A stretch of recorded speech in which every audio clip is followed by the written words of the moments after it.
आज सकाळी सकाळी आम्हाला खूप मोठा प्रश्न पडला होता की आज जेवणामध्ये काय बनवायचं. आज आहे क्रिसमस आणि ही आहे आजचीच सकाळ. सो मी लगेचच ब्लॉग अपलोड करतेय. आज सुट्टी असल्यामुळे जरा निवांतच मेडला स्पष्ट सांगितलं होतं रात्रीच फोन करून की आज मला मात्र लवकर उठवू नको, लवकर कामाला येऊ नको, कारण मला आरामशीर झोपायचं आहे.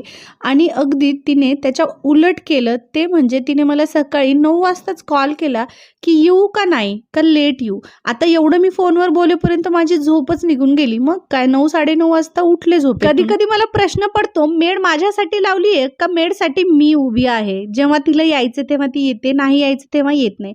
एनिवे सगळ्यांच्या घरी मेडचं असंच असतं. मस्तपैकी अद्रकवाला चहा टाकला आणि आज आम्हाला असा प्रश्न पडला होता की इवाला तिच्या डॅडीला सुट्टी आहे, तर स्वयंपाकामध्ये वेगळं काय करायचं आहे. आणि हा प्रश्न ना दररोज आम्हाला पडतो. पण आता सुट्टीच्या दिवशी थोडंसं वेगळं काहीतरी करायचं ठरवलं. सो इवा आणि तिचे डॅडी गेलेत इडली आणायला.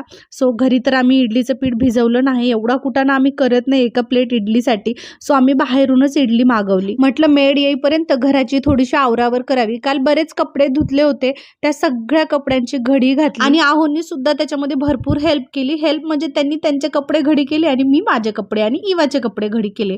फटाफट आमचं घर सगळं आवरावर करून घेतली. सुट्टीचा दिवस म्हणला ना तर दररोजपेक्षा रुटीन थोडासा वेगळाच असतो. 2-3 दिवसापासून मी तशी खूप डिस्टर्ब आहे.